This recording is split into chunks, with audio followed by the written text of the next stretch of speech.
노아의 가족들은요, 이 대홍수 가운데 살아남았죠. 그리고 자, 아라랏산에 한번 보십시다. 우리 아라랏산 위로 지금 배가 올라가고 있습니다. 자, 보십시오. 우와. 예, 배가 보이시죠? 네, 아라랏산으로 배가 도착한 장면이 예, 됐습니다. 이 배를 누가 운전했을까요? 예, 배는요, 하나님 운전하셨어요. 배문은 누가 닫았을까요? 예, 하나님이 닫으셨습니다. 이들은요, 타기만 했어요. 한 게 하나도 없어요. 물론 이제 배를, 방주를 만들긴 했지만, 이들이 운행하는 것은, 1년 동안 운행하는 것은 하나님께서 다 운행하셨어요. 여러분, 운전을 안 하면은 배가 다른 산에도 부딪힐 수 있잖아요. 그런데 1년 동안 하나님께서 그들을 안전하게 운전하셔서, 운행하셔서, 드디어 이들이 아라랏산이라고 하는 높은 산에 도달했습니다. 이들이 도착하자마자 한 게 뭐죠? 예, 바로 하나님께 도착 예배를 드렸습니다. 그리고 이 도착 예배를 노아가 하나님 앞에 탁 드렸을 때 하나님께서는 노아 가족에 복을 주셨어요. 그러면서 생육하고 번성하여 땅에 충만하라 라고 이 8명밖에 살지 않은 딱 8명밖에 살지 않은 이 가운데 하나님께서 이들을 다시 번성의 축복을 허락하시고 또한 온 땅에 충만하라고 하나님께서 명령하셨습니다. 다시 하나님의 나라가 시작되는 것을 보게 되죠. 하나님께서 어떻게 보면 죄 가운데 있는 인간에게 다시 기회를 주시는 은혜로우신 하나님의 모습을 우리에게 보여주십니다. 한번 생각해 보십시다. 자, 아무것도 없잖아요.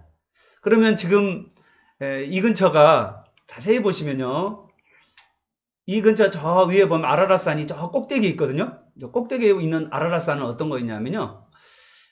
산, 아주 상당히 높은 산이에요. 지금도 만년설이 있는 높은 산이란 말이에요. 자, 거기 근처에 어때요? 보니까 아주 살만한 곳인가요? 산지가 있고요. 그리고 그 밑으로 내려가면 사막이 있어요. 산지와 사막이 있는 곳. 여러분 살기 좋을까요? 어려울까요? 예, 물이 얻기도 어려웠을 거예요. 그리고 여러분 막 살다 보니까 이제는 처음에는 집이라는 게 있었겠어요? 없었죠. 그러니까 어떻게 처음에는 막 지었다고 해서 막집이라고 그래요? 막 지었다고 해서 막집.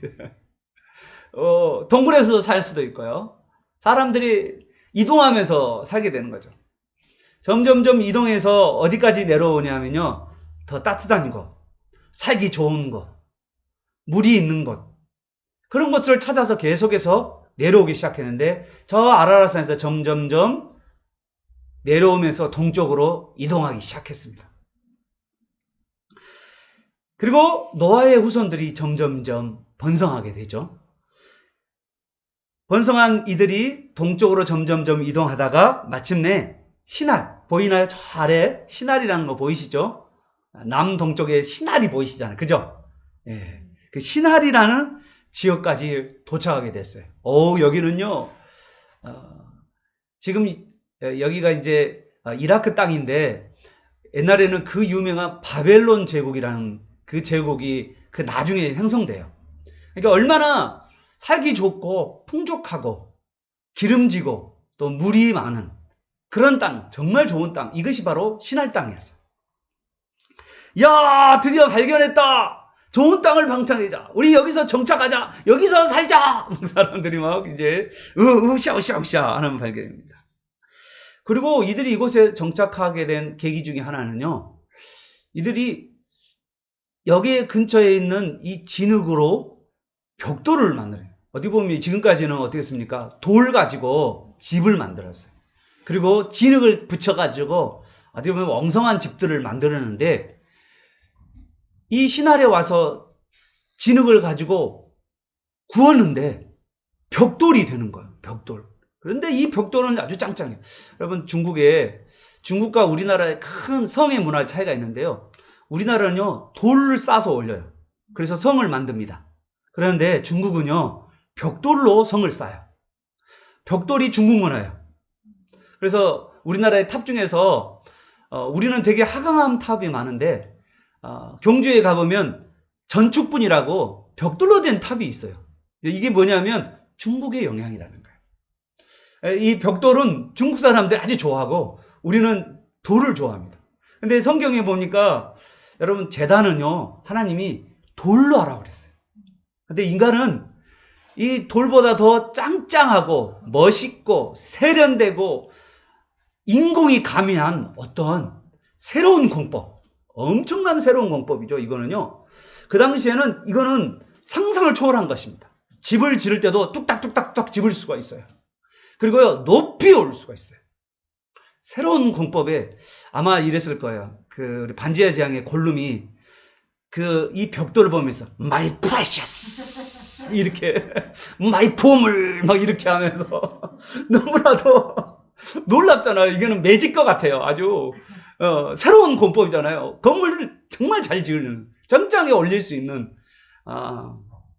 이것에 사람이 흠뻑 빠지게 됩니다. 여러분 사람들은요 끝없이 예전이나 지금이나요 자기의 능력을 무한히 확대하고 싶은 그런 확대하고 싶은 욕망을 갖고 있는 게 인간의 특징이에요. 또 여러분 사회도요. 사회를 잘 함대로 보십시오. 이 사회에 사람들이 속한 사람들은요. 사회 안에 사람들을 응집해요. 그래서 모아서 그래서 통합해서 더 거대한 나라, 더 거대한 도시, 더 거대한 그런 것들을 만들고 싶어 하는 것이 인간의 욕망입니다. 오늘 그것이요. 창세기 11장에 드디어 발현이 되는 거예요. 놀랍습니다. 급속하게 발달하게 돼요. 인간의 능력을 최대한 끌어내어 확대하려고 하는 인간의 노력이 바로 오늘 창세기 11장의 모습입니다. 먼저 어떤 사람들이 이 창세기 11장에 어떤 사람들이 벽돌과 역청을 가지고 높은 성과 탑을 쌓으려고 했을까? 여러분 생각해 보십시오. 보이시죠? 예. 창세기 10장을 한번 우리 같이 읽어보도록 하겠습니다. 어떤 사람이 이렇게 높은 탑을 저렇게 쫙 지으려고 했는지. 창세기 10장 바벨탑과 그리고 니무롯이라는 도시를 건설한 사람이 누구라고 정확하게 지목되어 있습니다. 창세기 10장 8절에 10절 같이 한번 읽어보겠습니다. 시작. 우스가 또 니무롯을 낳았으니 그는 세상의 첫 용사라. 그가 여호와 앞에서 용감한 사냥꾼이 되었으므로 속담에 이르기를 아문은 여호와 앞에 니무롯같이 용감한 사냥꾼이로다 하더라. 그의 나라는 시날 땅의 바벨과 에렉과 압각과 갈레에서 시작되었으며 그가 그 땅에서 아수르로 나아가 니느웨와 르호보딜과 갈라와. 아멘. 예. 누가 이 벽돌과 역청을 가지고 높은 성과 탑을 쌓았다고요? 자, 인물을 동그라미 외워보세요. 바로 니무롯입니다. 니무롯이라는 사람. 이 니무롯이라는 사람이 어떤 사람인가? 여기 성경에 설명이 되어 있어요. 하나님 앞에 용감한 사냥꾼. 하나님 앞에 니무롯같이 용감한 사냥꾼이로다. 이런 이야기가 있는 것을 봐요. 여기서요. 하나님 앞에라는 말은 하나님 앞에 경건하게 살았다는 말이 아니에요. 하나님이 보시기에도 놀라울 정도로 용감한, 우리는 이야기하면 고대의 영웅들을 이야기합니다. 어마어마한 사람이었어요. 이 사람은요.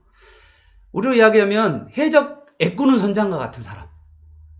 다른 사람을 약탈하고 그리고 사람들을 사냥하고 전쟁을 일으켜서 더 큰 나라와 왕국을 만드는 사람. 고대 국가를 만드는 사람. 그 최초의 사람이 누구냐면 니무롯이라는 사람. 아마 오늘날로 이야기하면 독재자, 그리고 폭군, 싸움꾼, 세상 사람들이 좋아하는 영웅, 이런 것들이죠. 이 니무롯과 같은 존재가요, 각 시대마다 있었어요. 생각해 보십시오. 잔인하게 유명한 왕이 어느 나라 왕이냐면 아수르 나라입니다. 여기 나오죠. 아수르 나라는 나라인데 나중에 아수르 나라가 형성되는데요. 여기에 사람은 너무나도 잔인했어요. 이 잔인한 왕 아수르 왕, 그리고 그 잔인한 아수르 왕과 버금가는 느부갓네살, 바벨론의 느부갓네살 왕, 그리고 그 뒤에 페르시아의 왕, 그리고 그 다음에 알렉산더 헬라 제국의 왕들, 그리고 로마의 황제들. 그리고 로마 황제가 끝나고 나서 중세는 가장 강력한 힘을 쌓았던 교황, 그리고 근세에 와서는 전제군주. 생각해 보십시오. 최근 2000년에 와서 1900년대와 2000년대에 와서 나치의 히틀러, 그리고 무솔리니, 그리고 공산당의 모태통. 그들은 공산당의 이데올로기를 가지고 공산당이 아니고 독재자들이었다는 거예요. 얼마나 많은 사람들을 괴롭히고 죽인지를 몰라요. 이들의 마음속에는요, 자기가 하나님인 사람들입니다. 그리고 이들은요, 자기의 불행의 원인을 항상 다른 사람에게 전가해서 다른 사람 때문에 내가 불행하다고 생각한 사람들이었어요. 그래서 이웃나라에게 자기의 불행의 책임을 돌리면 이웃나라와 전쟁을 합니다. 그리고 작게는 자기 가족 식구들에게 불행의 원인의 책임을 전가해서 가정 불화를 일으켜요. 그리고 마침내 이런 사람들은 궁극적인 나의 불행의 원인은 누구냐? 바로 하나님이라는 거예요. 창조주 하나님, 그 하나님에 대해서 대적하고 하나님과 전쟁을 선포하고 하나님을 향하여서 싸움하려고 하는 그러한 자들, 바로 이들이 바로 당대의 그 당시 독재자여 폭군이요 그들이었다는 거죠. 이들이 마치 하나님과 전쟁을 선포하듯이요, 역총과 그리고 벽돌을 가지고 하늘문까지 닿도록 성과 탑을 시작합니다. 우리 4절 한번 읽어보도록 하겠습니다. 우리 4절, 11장 4절 시작. 또 말하되 자 성읍과 탑을 건설하여 그 탑 꼭대기를 하늘에 닿게 하여 우리 이름을 내고 온 지면에 흩어짐을 면하자 하였더니. 아멘. 이들이 하늘문까지 닿도록 성과 탑을 쌓고자 했는데요, 왜 이들이 이렇게 하늘 끝까지, 보이시죠? 네, 얼마나 높이 올렸습니까? 여러분 보십시오. 진짜 높이 올렸잖아요. 이 높이까지 올려서 하늘까지 타고자 했을까? 첫 번째, 이들이요, 온 지면에서 흩어짐을 면하자라는 거야. 이들이 높은 산을 쌓는 이유는 뭐냐? 높은 성과 그리고 탑을 쌓는 이유가 뭐냐? 온 지면에 흩어짐을 면하자라는 거예요. 혹시라도 이들은요, 하나님이 앞으로 또 물로 심판할지 모를 거라는 생각을 하는 거죠. 하나님께서 또 언젠가 마음을 바꿔서 우리를 심판할지도 모른다. 그래서 정말 짱짱하고 견고한 성을 쌓고 그리고 그 위에 높은 탑을 쌓아서, 그래서 우리가 이제는 흩어지지 않고 같이 살자, 이런 마음을 가지고 있는 거예요. 여러분, 창세기 9장에 가보면 이런 말씀이 있어요. 다시는 물로 모든 생물을 멸하지 않겠다라고 하는 게 하나님의 보전 언약이거든요. 하나님이 약속하셨어요. 그런데 인간들은 하나님의 약속을 믿지 않은 거예요. 하나님의 말씀을 불신앙하는 거죠. 오히려 이들의 비극의 원인, 이들에게 비극을 준 그 원인이 뭐냐? 하나님이라고 여기고 하늘문까지 닿아보자. 하나님께 다 가자. 그리고 하늘 문에 들어가서 하나님을 제거하고 자신이 안전하게, 이제는 신은 죽었고 우리끼리 잘 살자, 그런 마음을 가지고 이들이 하늘 꼭대기까지 성과 대를 쌓으렸다는 거예요. 그리고 흩어짐을 면하자고 그들이 말하고 있는 것입니다. 또 한 가지, 이들이 하나님까지 자기가 성과 대를 높이 쌓는 이유가 있어요. 그게 뭐냐면 4절에 보니까, 4절에 우리가 이름을 내고, 4절에 우리가 이름을 내고, 여기에 반복되는 단어가요, 우리입니다. 우리. 여기 핵심어가예요. 우리. 이들 말에 의하면요, 이 땅에 존재한 것은 우리밖에 없는 거예요. 누구요? 독재자, 니무롯, 강력한 힘을 가지고 있는, 폭력과 폭행을 일삼는 그 강력한 힘을 가지고 있는 그 사람, 그 니무롯. 니무롯이 하는 이야기입니다. 우리가 우리의 이름을 내자. 이들은요, 돈과 물질을 가지고, 그리고 과학기술과 신기술을 가지고 끊임없는 경쟁과 다툼을 통하여서 자기를 자랑하고 자기 이름을 내는 사람들. 하나님은 없고 자기 이익만을 위해서 살아가는 사람들. 하나님은 전혀 보이지 않아요. 기술과 돈과 자기가 가지고 있는 모든 것을 가지고 자기 자랑하면서, 자기 이름을 내리면서 자랑질하면서 살아가는 사람들. 바로 이들이 바벨 탑을 쌓는 것이었습니다. 어디 보면요, 이 사람들은 하나님 없이 바벨 탑 안에서 갇혀 지내는 사람들이라고 말할 수 있죠. 여러분, 지금도 바벨 탑을 쌓는 사람들은요, 마찬가지예요. 지금도 벽돌을 가지고, 인간의 기술을 가지고, 돈 가지고 하나님을 없다라고 발라버리고 싶어 하는 사람들이 있어요. 그러나 하나님은 절대로 벽돌 가지고, 기술 가지고, 돈 가지고 하나님 없어! 라고 발라버릴 수 없는 분입니다. 그분은 바벨탑을 아무리 높게 쌓아도 도저히 하나님은 너무나도 크시기 때문에 하나님께 닿을 수도 없고 하나님 가릴 수도 없는, 하나님 너무나도 크고 위대하신 분임을 여러분 믿으시길 바랍니다. 사람들이 자기 자신을 이렇게 막 집착하고 자기 자랑질하고 자기 이름을 내려가는 사람들은요, 마음이 교만해져요. 그죠? 그리고 이 교만한 사람들의 대부분의 특징은 뭐냐면요, 어리석습니다. 그리고 이 어리석음 때문에 교만한 사람, 이 어리석은 사람들은 스스로가 무너질 준비를 하고 있는 거예요.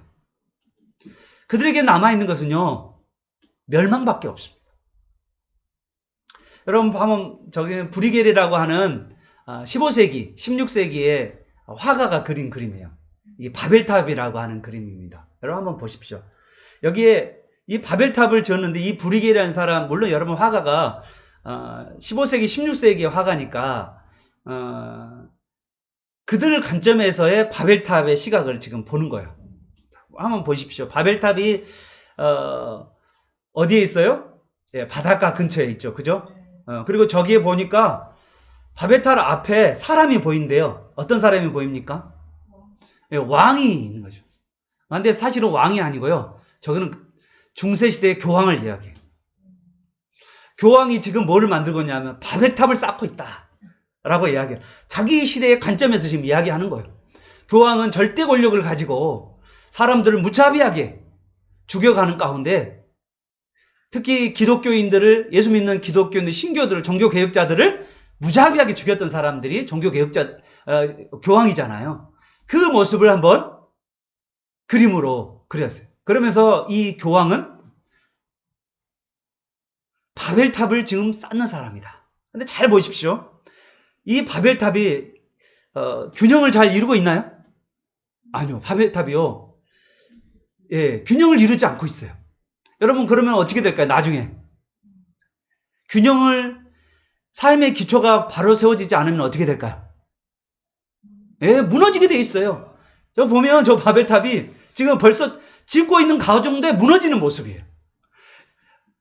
바벨탑을 지금 세워가고 있어요. 지금 완성되지 않고 있거든요. 지금 짓고 있죠? 그런데도 지금 벌써 밑에서는요, 무너지고 있는 모습을 보여주고 있는 거예요. 높은 자기만의 성을 쌓고 하나님이 안중에도 없는 자기만의 세계를 만들어가고는 사람들. 돈 가지고, 힘 가지고, 그걸로 자기가 자랑하며 살아가는 사람들. 하나님은 그들에게는 보이지 않는 그런 자들. 바로 이게 브리겔이 말했던 바벨탑이에요. 여러분, 이런 탑을 쌓아가는 사람들, 그런 사람들은 결과가 어떻게 되는지 알아세요? 요한계시록의 18장에 가보면 이런 자기만의 세계를 쌓은 사람들을 바벨론이라고 그랬어요. 요한계시록은 로마 시대 때 있었던 도미티안 황제의 이야기를 하는 거예요. 그리고 로마라는 도시예요. 이 로마라는 도시가 그 당시에는요, 기독교인들을 엄청나게 핍박을 했어요. 그런데 이 강력했던 전 세계를 지배했던 이 로마를 바벨론으로 말하고 있거든요. 여러분 생각해 보세요. 로마가 멸망한다 그러면 어느 누가 로마 사람들 좋아하겠어요? 절대 안 좋아하겠죠. 그래서 기독교인들의 은어, 기독교인들만의 쓰는 단어가 뭐냐면 바벨론. 여러분 바벨론이 어떻습니까? 구약의 바벨론은 아주 강력한 나라였고요. 그리고 유대 나라를 멸망시켰던 느부갓네살 왕이 있잖아요. 박물맥 그런 것처럼 지금 그 느부갓네살과 똑같은 존재가 누구냐면 로마 황제 도미티안이고 로마라는 거예요. 그런데 오늘 그 기초가 하나님을 버려버린 그 기초를 가지고 있는 로마는 무너졌도다 큰 성 바벨론이야. 무너졌도다 큰 성 로마 제국이야. 여러분 믿음의 눈으로 좀 보십시오. 로마 제국이 지금은 강력해서 기독교인들을 핍박하고 그러나 그 로마 제국은 무너질 거라고 1세기 당시 사도 요한은 증거하고 있다는 거예요. 아무리 강력한 나라도 삶의 기초가 잘못되어 있을 때 그들이 폭력과 죄악과 악함이 가득한 그 나라는 반드시 무너지고 만다는 게 하나님의 말씀이라는 거예요.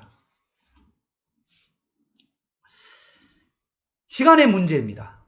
어느 한순간에 멸망하고 사라지는 것.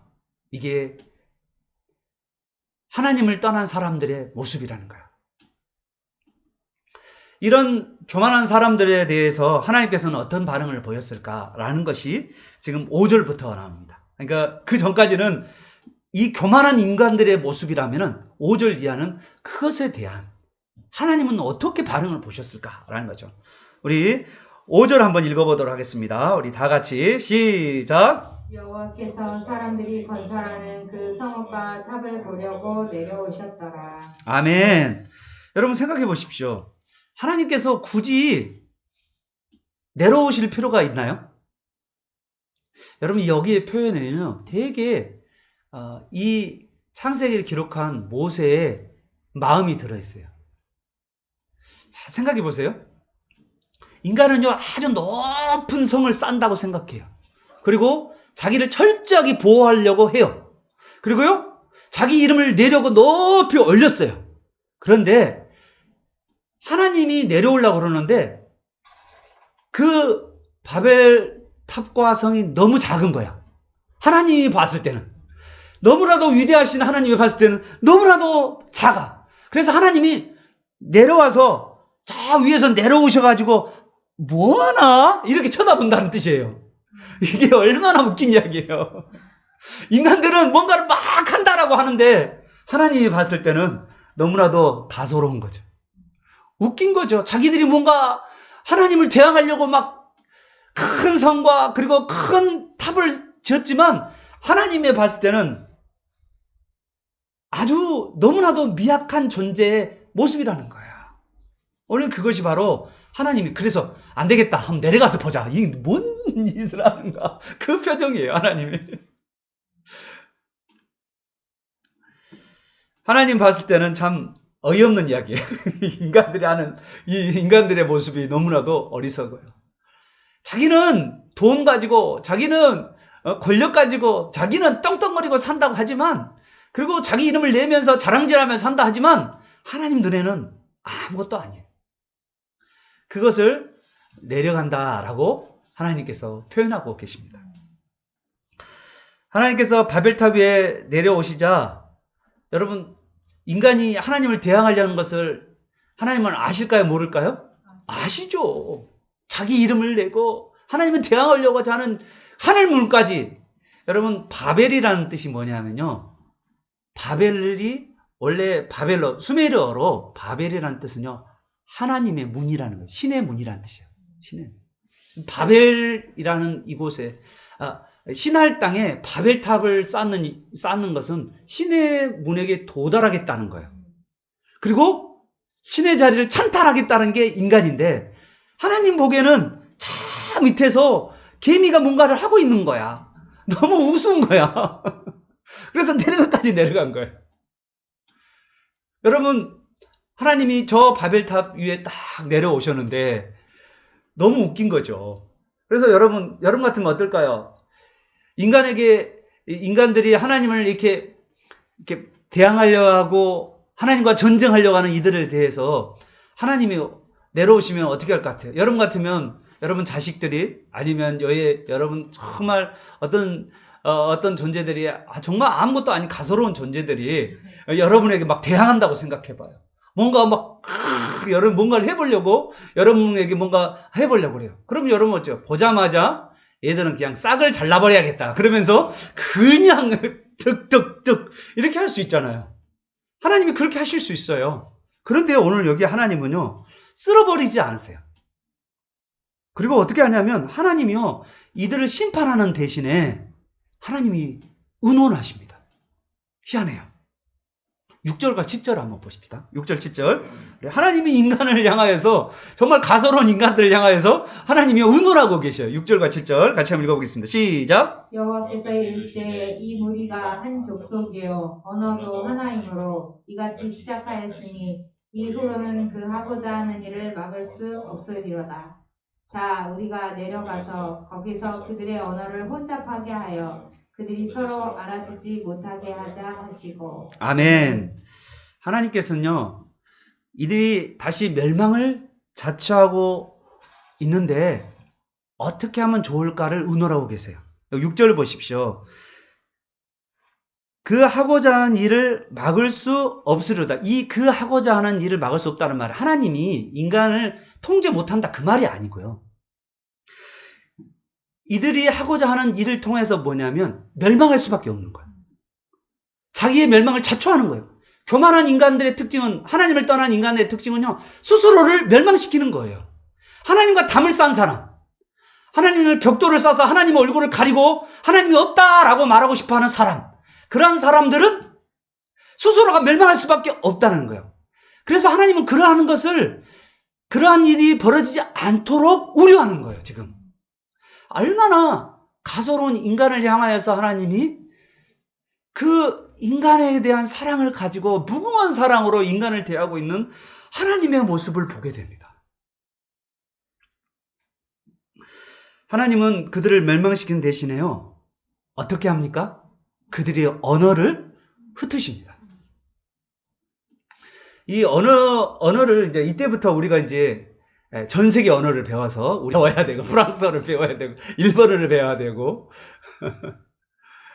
중국어를 배워야 되고 이제 언어가 그 전에까지는 한 말이었는데 이제부터 이 바벨탑 이후로 전 세계로 사람들이 흩어지면서 언어들이 다들 달라지게 된 거예요. 원래 바벨이라는 뜻이 하나님의 문이라고 이야기했잖아요. 그런데 히브리어로 이 바벨이라는 뜻은요. 혼잡이라는 뜻을 가지고 있어요. 혼잡. 그러니까 이걸 이야기해 보면 이것도 유머가 들어있는 거야. 인간은 하나님의 문을 찬탈하려고 하는 인간의 모습. 하나님 없다라고 말하고 싶어.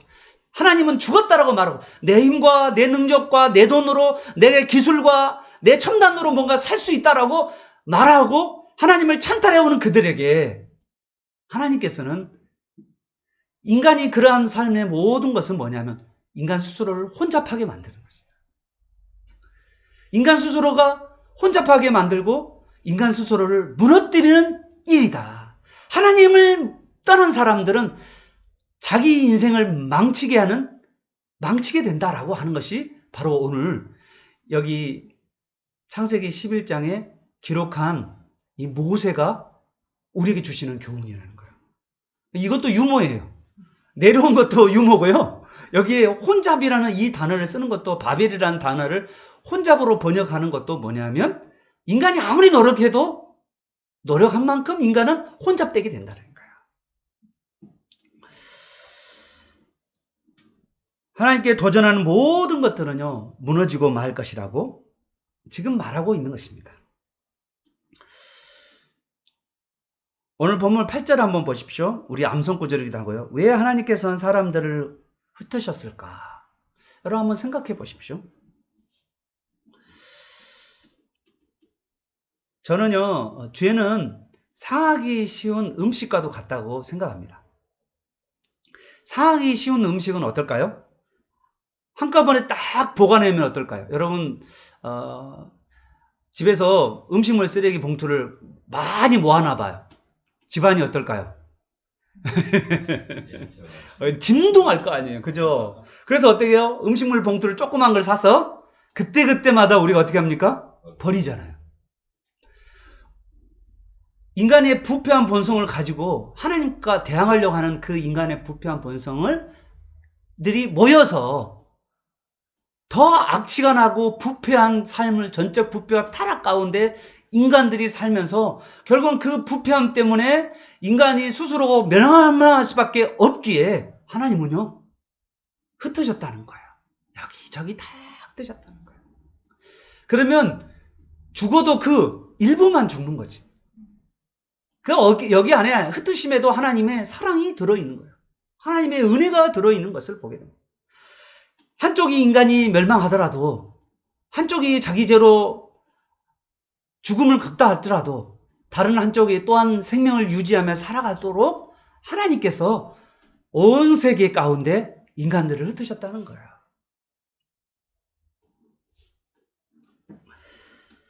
그럼 언제까지 하나님께서 이렇게 흩으셨을까? 언제 우리는 다시 하나가 될까?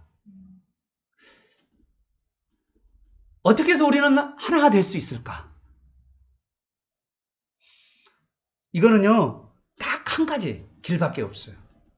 결국은 우리의 죄성, 우리 안에 들어있는 죄악된 본성, 이 죄성을 해결하지 않으면 안 되는 거예요.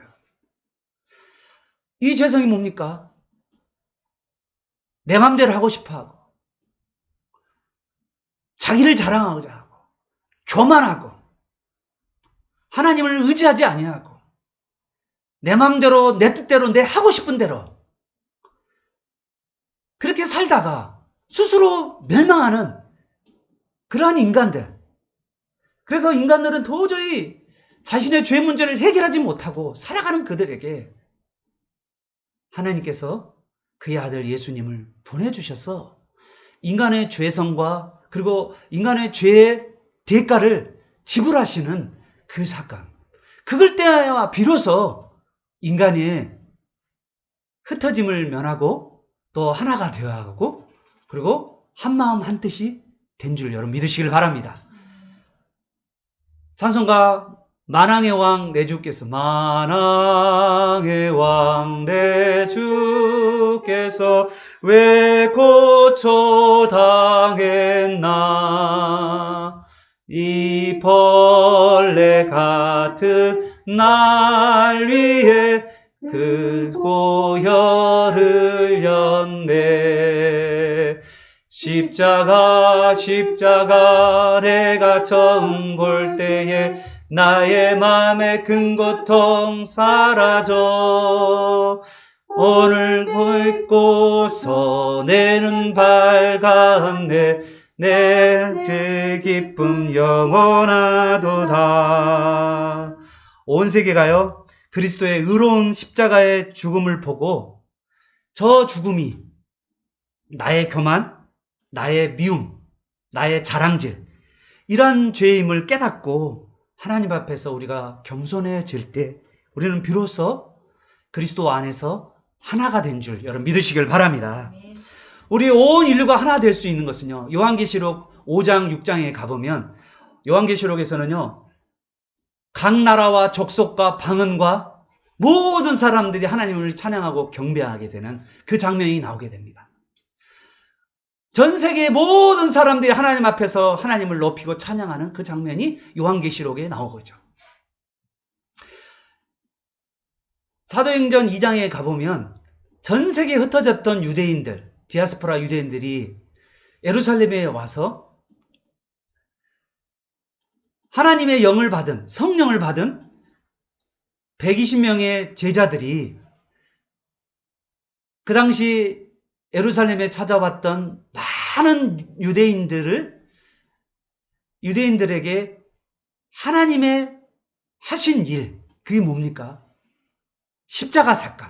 예수 그리스도의 십자가 사건을 증거하고 그리고 예수 그리스도의 십자가 부활을 증거하면서 우리 인생에 가장 무서워하는 죽음의 문제를 우리 예수께서 해결하셨다라고 하는 그 놀라운 복음을 예루살렘에서부터 시작하여서 지금 이 땅끝까지 이 복음이 증거되는 거야. 오늘 우리에게도 우리 각 사람에게 예수 그리스도의 그 십자가의 그 죽으심으로 우리 자신의 교만함을 내려놓고 회개하고 다시 하나님께로 돌이킬 뿐만 아니라 또한 하나님께서 보내주신 성령을 우리가 받아서 모두가 이 성령의 충만한 가운데서 하나님의 뜻을 이루어가는 그런 우리 모두가 되기를 바랍니다. 우리 모두가 하나님의 이름을 높이는 하나님의 이름을 찬양하는 그러한 자가 되기를 바랍니다. 오직 예수 그리스도의 십자가와 그리고 하나님께서 보내신 그 성령으로 말미암아서 우리의 마음이 뜨거워지고 그리고 이 성령으로 말미암아서 우리가 하나님의 뜻을 따라 살아가는 그러한 사람이 된 줄 여러분 믿으시기를 바랍니다. 그러면서 오늘 이 땅에 우리가 살아가는 사람들에게 꼭 필요한 건 뭐냐? 바로 저 십자가를 늘 바라보는 거예요. 내가 죄인인 것을 고백하는 저 십자가. 주님, 저는 죄인입니다. 이제까지 남 탓을 하며 남을 비난하며 남을 욕했던 그리고 나의 자랑지만 일삼았던 남을 미워하며 살아왔던 내 삶 가운데 오늘 나를 위해서 내가 죄인인 것을 분명하게 드러낸 저 예수님의 그 십자가, 저 십자가를 내가 앞에서 나의 교만을 내려놓습니다. 나의 자랑질을 내려놓습니다. 나의 미움을 내려놓고 주님의 용서하심을 따라 나도 남을 용서하겠습니다. 그 예수님의 십자가를 여러분이 바라보면서 회복하는 저와 여러분 되시기를 바랍니다. 그리고 우리가 살 수 없게, 우리 힘으로는 살 수 없게 약속하신 성령을 보내주셔서 이 성령을 통하여서 우리가 마음이 새로워지고 그리고 성령의 힘용으로 우리가 하나님의 말씀 따라 살아갈 수 있는 그런 놀라운 사람으로 우리가 바뀌어져 갔음을 여러분 믿으시기를 바랍니다. 그래서 여러분 성령의 충만함 가운데서 이 땅 가운데 기도하는 가운데 성령의 충만함을 경험하며 살아가는 저와 여러분 되시기를 예수 그리스도의 이름으로 축원합니다. 여러분 가정 안에서 생각해 보십시오. 교회 안에서 생각해 보십시오. 가정과 교회가 아름답게 정말 잘 자라가기 위해서 어떻게 해야 됩니까? 가정 안에서도 내 자신이 죄인이라는 것을 고백하는 거예요. 내가 죄인이고 연약한 자임을 고백하는 거예요. 나를 감추고 나를 포장하고 나를 바벨탑을 높이 세워서 그렇게 나를 자랑하고 내가 대단한 사람처럼 그렇게 말하는 것이 아니라 나의 부족함과 연약함을 자녀들에게 말하고 그리고 솔직하게 그들과 함께 부정한 가운데 하나님의 은혜로 내가 살고 있다라고 그렇게 겸손한 마음을 가지고 하나님을 바라보며 살아갈 때 가정은 화목해져 줄 여러분 믿으시기를 바랍니다. 여러분 교회는 어떻습니까? 교회도 교만한 마음을 가지고 있을 때 절대로 교회가 평안할 수가 없는 거예요. 교회도 내가 나의 부족함과 연약함을 고백하며 성령의 능력을 덧입어서 교회 사역을 감당하고 성령의 능력으로 교회의 일들을 감당하는 여호와 여러분 되시기를 바랍니다. 그래서 정말 이 바벨탑으로 인해서 무너지고 흩어졌던 그러한 사람들이 예수 그리스도 안에서 성령 안에서 하나가 되고 한마음 되고 하나님을 찬양하면서 하나님의 사역을 하나님이 기뻐하시는 말씀대로 살아가는 복된 삶 살아가는 저와 여러분 되시기를 예수 그리스도의 이름으로 축원합니다. 아멘.